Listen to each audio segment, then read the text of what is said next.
How's it going, everybody, and welcome to another episode of HumpDay Hockey. Today's episode's probably going to be quite quicker because I don't know if you guys have been enjoying the long videos, but I'm going to make a shorter video and see if you guys like that one more. So let's just dive right into it, shall we? There's been no trades, no free agent signings or anything like that, but there are two injuries that I want to talk about. The first one being that today's being Wednesday, we heard news that Kevin Shattenkirk of the St. Louis Blues is almost ready to return to that team. I find that that's something big to talk about because he is an essential defenseman for them, top two. You're definitely missing him.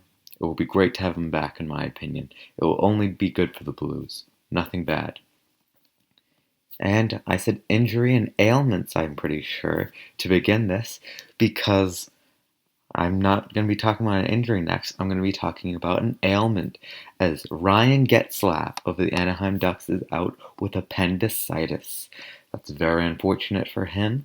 I'm sure his teammates are hoping that he gets better soon, and I don't find that this is going to help Anaheim much, as they have only had one win this entire season. But we're going to talk about that later, come standings, predictions, all that fun stuff. But those are the two main injuries that I find. One's an ailment, one's not even really an injury because he's coming back, but that's just me. News. I'm going to be talking about three stories mainly. The number one, probably the biggest talk of the entire NHL this past week or so, Connor McDavid, his goal or no goal against the LA Kings.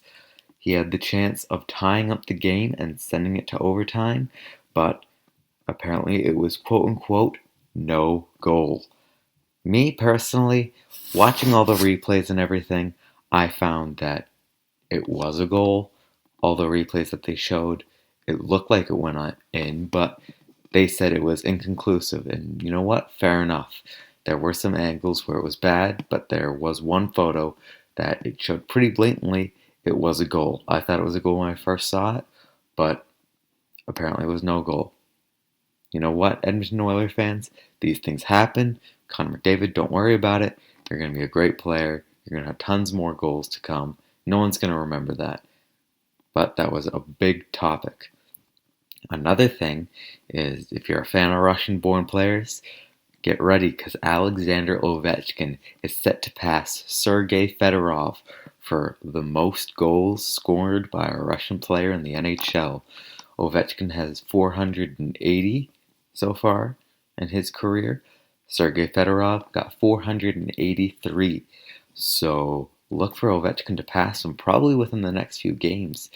This past game that Ovechkin played was the first game that he did not score a goal in a single game that he's played the entire season. But he has gotten points. He's an incredible points guy. Look out for him this season. I think he might win the Maurice Rocket Richard. Even though he's not the leader for goals, which we'll get to later, it's going to be incredible. And my favorite news out of this entire thing, probably not very big for you guys, but for me, the Canucks beat the undefeated Montreal Canadiens last night. Whew! What a game. It was a beautiful game. Jared McCann got 2 whole goals.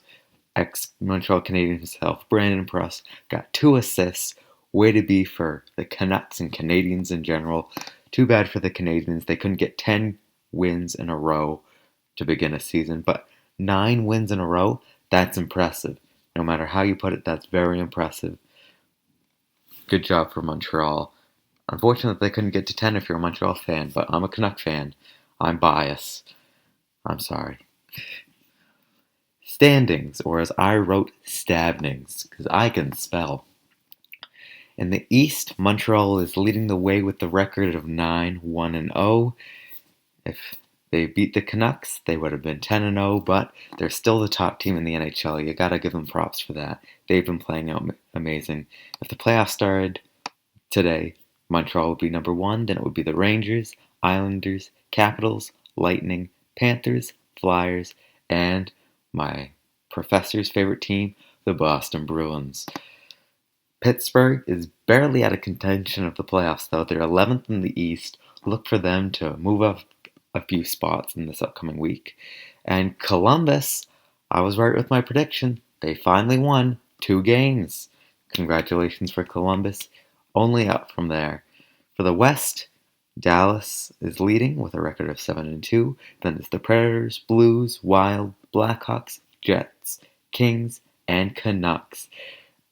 I find that it's confusing that Arizona's still above 500 with a record of 5-4-1, and even more confusing, Anaheim only has one win in the 9 games that they've played.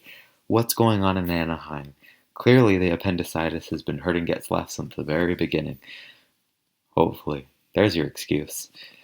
Stats.